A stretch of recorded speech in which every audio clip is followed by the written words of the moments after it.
Claire était d'accord Que pour que ça se passe ici. Mais c'est un hôtel, on ne peut pas. Monsieur Miller, n'y a-t-il rien qui puisse vous faire changer d'idée? Je suis Carmen Maura et bienvenue sur clap.ch. Bonjour Carmen Maura. Bonjour. On se retrouve pour La Vanité de Laine Bayer avec Patrick Lapp. Comment vous vous êtes retrouvés sur ce projet? Puis c'est un projet que j'ai décidé de faire quand j'ai connu Lionel. Vraiment, j'ai beaucoup aimé le scénario quand je l'ai lu, mais j'avais beaucoup de travail à ce moment-là. Mais il a décidé de venir me voir à Madrid et il a beaucoup de charme. Comme personne, comme je l'ai vu très intelligent et tout ça. Et après 20 minutes, je lui ai dit oui. Et j'avais préparé tout un discours pour lui dire mais c'est impossible, j'aime beaucoup ton scénario, mais j'ai des personnages dans la tête, je ne peux pas faire tellement de choses.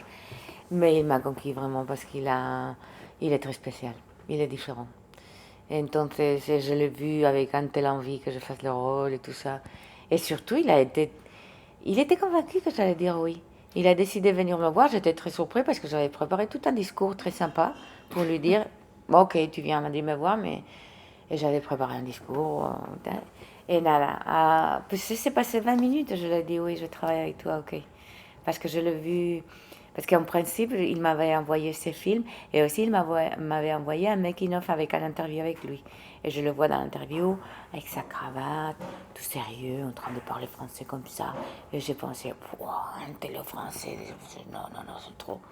Et quand je l'ai rencontré, il était tellement normal.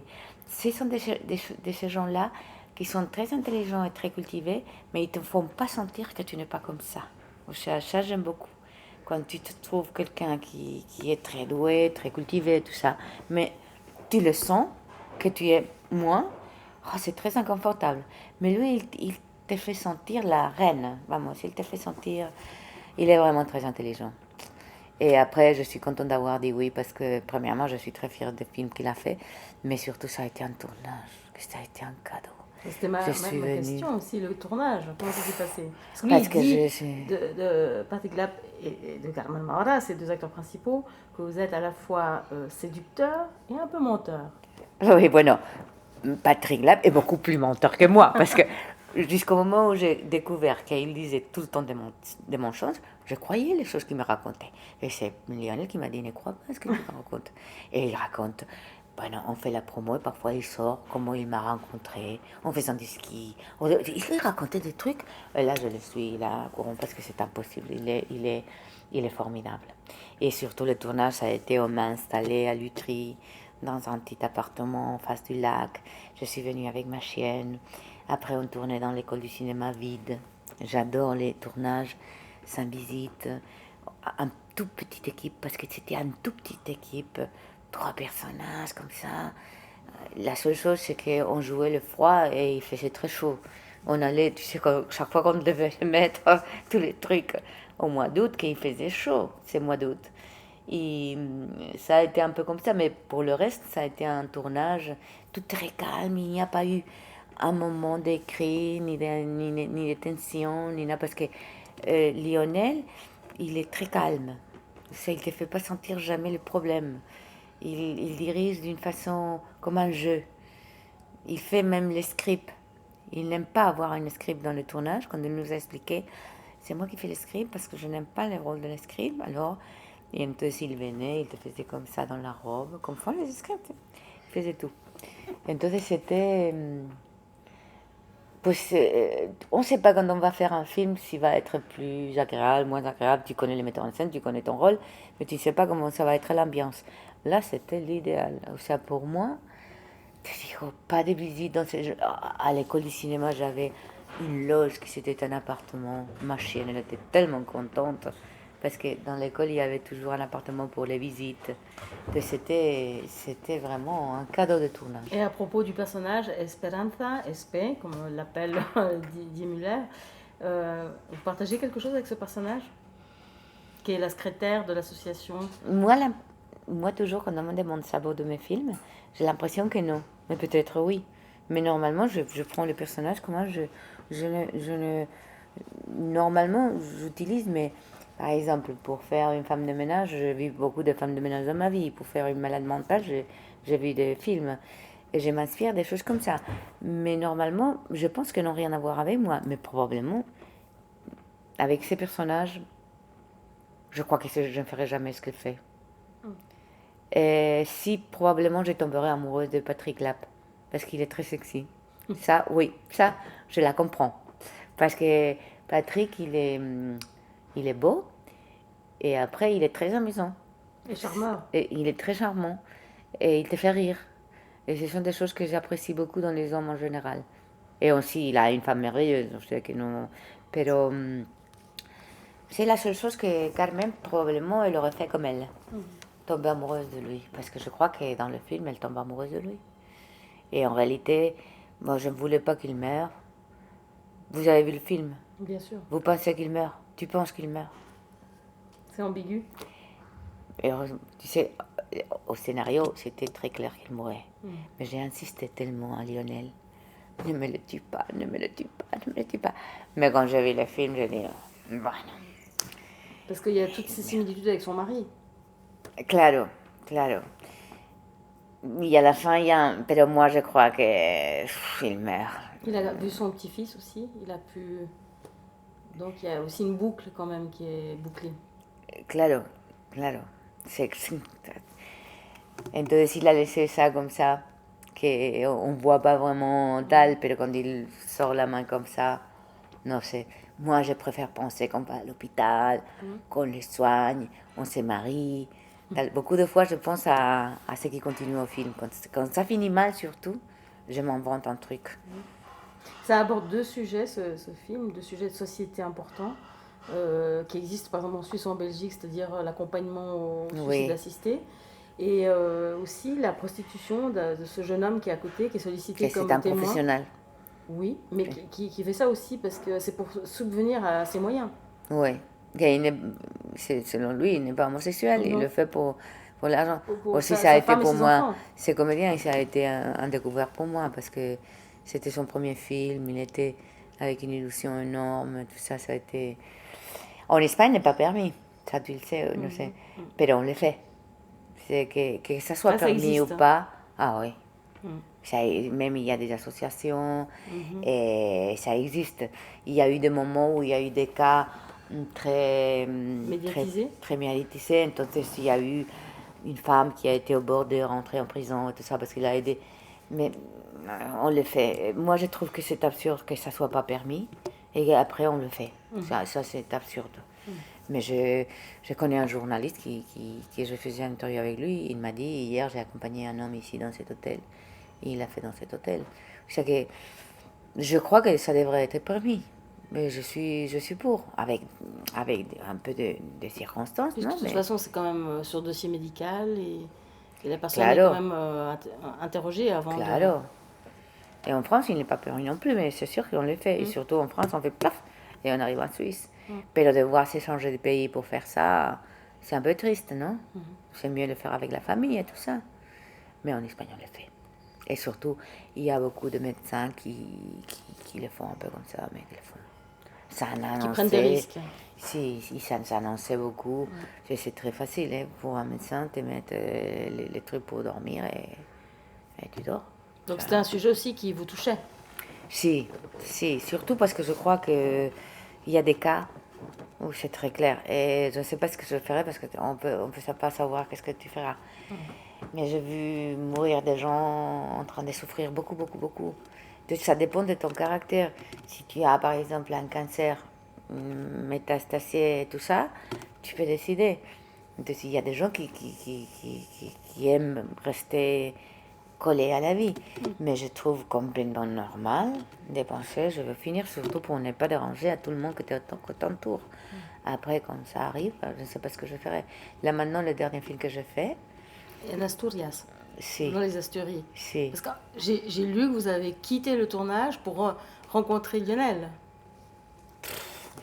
Ça, je l'ai dit hier, je ne ferai plus ça de ma vie parce que pour venir à Locarno, j'ai dû faire voiture, 2 avions, être une journée à Locarno et le lendemain, voiture, 2 avions et voiture. Ça, je ne ferai plus jamais. Je l'ai dit, je l'ai fait pour toi, mais non, je ne ferai plus jamais de ma vie.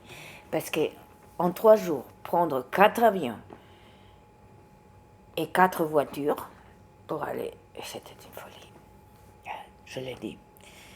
Non, je l'ai fait parce que je l'aime beaucoup à lui.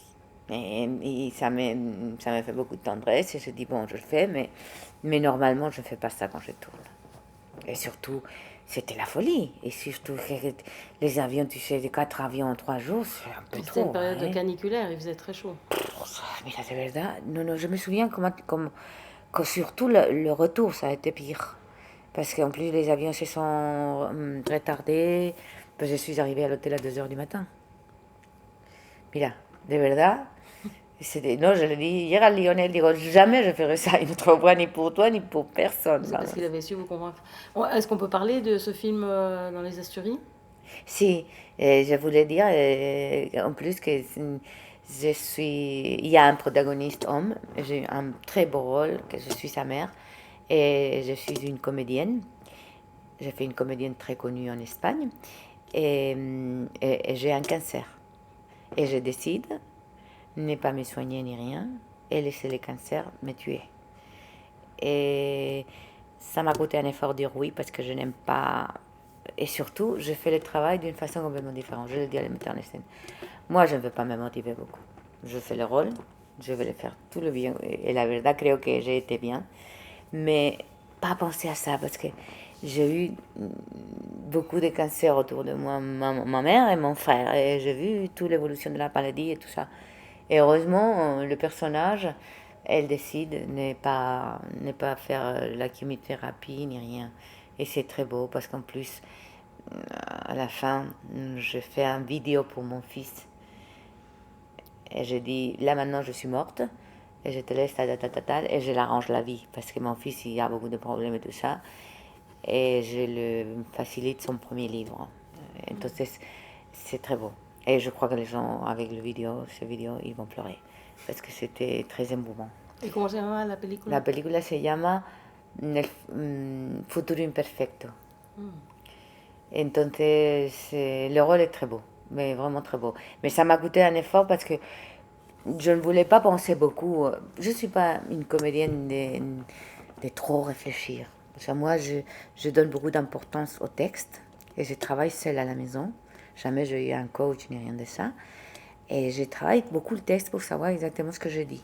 Et surtout, j'écoute le metteur en scène pour savoir qu'est-ce qu'il veut. Parce que chaque metteur en scène est différent. Pour un, l'humour, c'est une chose. Et l'amour, c'est une autre chose. Et pour l'autre, un metteur en scène, il veut que tu fasses comme ça. L'autre, il veut que tu sois comme ça. Je me souviens de Téchiné, par exemple, qui ne me laissait pas faire ni ça. Et il y a d'autres qui adorent ça aussi. Mais je me souviens parce que Téchiné, ça a été l'exemple. Par exemple, je ne pouvais pas dire non. Ou tu faisais comme ça, ou tu disais non. C'était un truc très différent. Et c'est un exemple de comment les metteurs en scène, ils sont complètement différents. Alors c'est important savoir, déjà, tu le dis oui, et il devient le chef. Et je vais obéir ce chef. Même si parfois, je suis plus ou moins d'accord. Mais c'est sa responsabilité.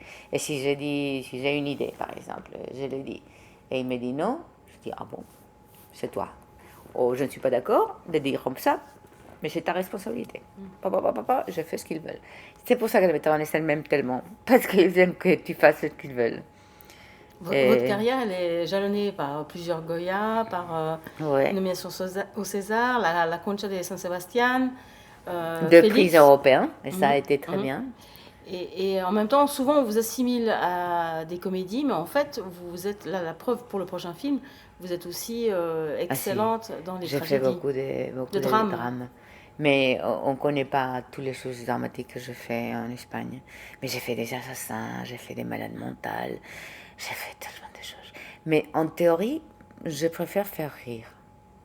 Et la chose que j'aime le plus, c'est quand le public, tu arrives à le faire pleurer avec une petite sourire.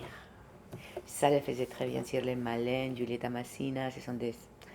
Tu sais, quand tu arrives à faire un truc qui c'est touchant, mais à la fois c'est triste, et les gens sourient, et à la fois ils ont envie de pleurer, ça c'est parfait. Non, parce que c'est très difficile. Ça doit être la situation, le scénario et tout, et tal, mais c'est l'idéal. Pero faire rire, par exemple, à l'aéroport hier, j'ai trouvé quelqu'un qui m'a dit, une fille des gens qui te donnent l'étiquette, dit j'ai vu un film de toi que je connais par cœur. Et c'était un film que j'ai fait, on ne connaît pas ici, que c'était comment être femme et ne pas mourir dans l'entraînement ou quelque chose.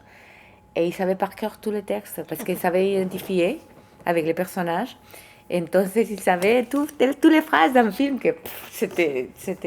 Entonces, quand tu vois que tu as fait, quelqu'un te dit, j'étais dépressée, j'ai vu ton film, j'ai ri tellement, j'ai amené à mon père et il a sorti. Tu sens que tu es né pour quelque chose. Je vraiment vois que je suis utile pour quelque chose, parce que rire c'est tellement important. Carmen Marin, lo siento, parce qu'on doit déjà vous quitter, c'est vraiment dommage. Au nom de clap.ch, on vous souhaite un excellent anniversaire, même une semaine en retard. Ah si, j'ai fait 70. Feliz cumpleaños. Si. Et rapidement, les projets côté théâtre ou cinéma? Et on va voir, parce que là maintenant, je suis un peu fatiguée. Ça fait des années que je n'ai pas pris de vacances. Vacaciones. Et je suis contente. Je n'ai pas de problème de travail parce que je lis des... à l'avion, je lis de ces scénarios une autre fois. Mais je vais essayer de me reposer un peu, au moins un mois. Et après, mon prochain projet, normalement, ça doit être au mois de janvier au Mexique, une comédie. Mais probablement, je ferai à la fin de l'année quelque chose. Pero mon intention, vraiment, c'est... Parce que j'adore ne rien faire. J'aime beaucoup être comédienne. Mais tu sais, quand je suis chez moi, et je n'ai rien à faire, par exemple, passer un week-end sans voir personne, sans faire rien, parce que regarder un armoire, le fermer, lire, voir la télé, penser, soigner mes plantes, jouer avec la chienne, j'adore. C'est combien une heure? Ça dépend. Qu'est-ce que vous voulez? Au total. Non! Qu'est-ce que vous avez fait, bon Dieu? C'est mon client. Maintenant, il pense qu'il peut... Maintenant? C'est le désir, ça se contrôle pas.